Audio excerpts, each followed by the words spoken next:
The Civil War in the United States, which lasted from 1861 to 1865, was the culmination of deep-seated tensions between the North and the South, rooted in their starkly different economies, social structures, and views on slavery. The North and South had developed along divergent economic paths, leading to significant cultural and political differences. The North had a more diversified economy that was rapidly industrializing, with factories, railroads, and a growing urban population. This economic model relied less on manual labor and more on wage labor, fostering a society that was increasingly moving away from agricultural dependence. On the other hand, the South's economy was predominantly agricultural, with a heavy reliance on slave labor to cultivate cash crops like cotton and tobacco. This reliance on slavery not only shaped the South's economy but also its social and political institutions. The North's larger population further exacerbated the differences between the two regions. By the mid-19th century, the North had a significantly higher population than the South, due in part to the influx of European immigrants who were attracted by job opportunities in the North's growing industries.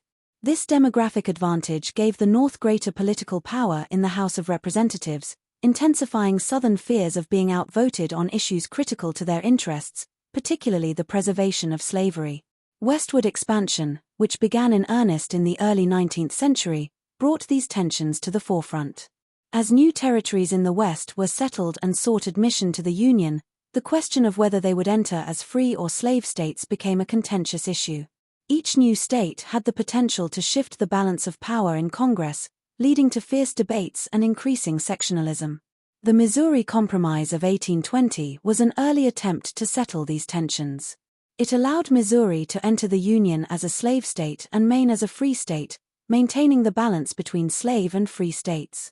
Additionally, it established the 36 degrees 30 minutes parallel as the dividing line for slavery in the Western Territories, with slavery prohibited north of this line except in Missouri. This compromise temporarily eased tensions, but it was not a permanent solution.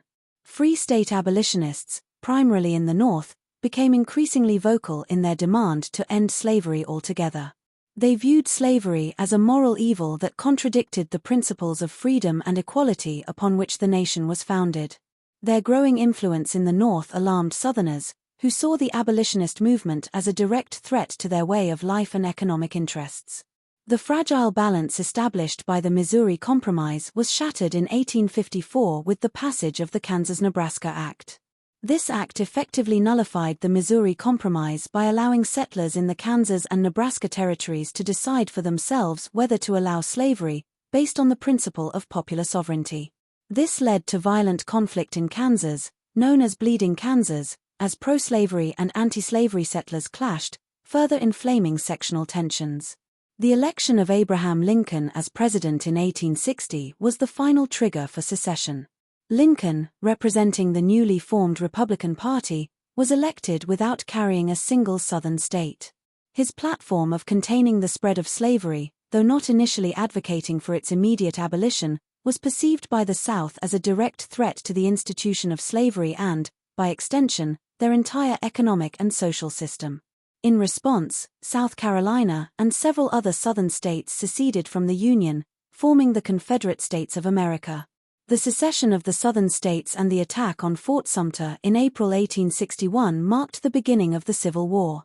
Initially, the North's primary goal in the war was to preserve the Union, but as the conflict progressed, ending slavery became a central aim.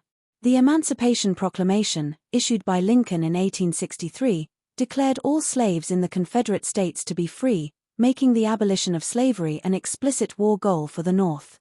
This shift not only provided a moral cause for the Union war effort but also aimed to weaken the Confederacy by encouraging enslaved people to flee to Union lines and by undermining the Southern economy, which was heavily dependent on slave labor. By the end of the war, the abolition of slavery was enshrined in the Constitution through the 13th Amendment, marking a profound and lasting transformation in American society.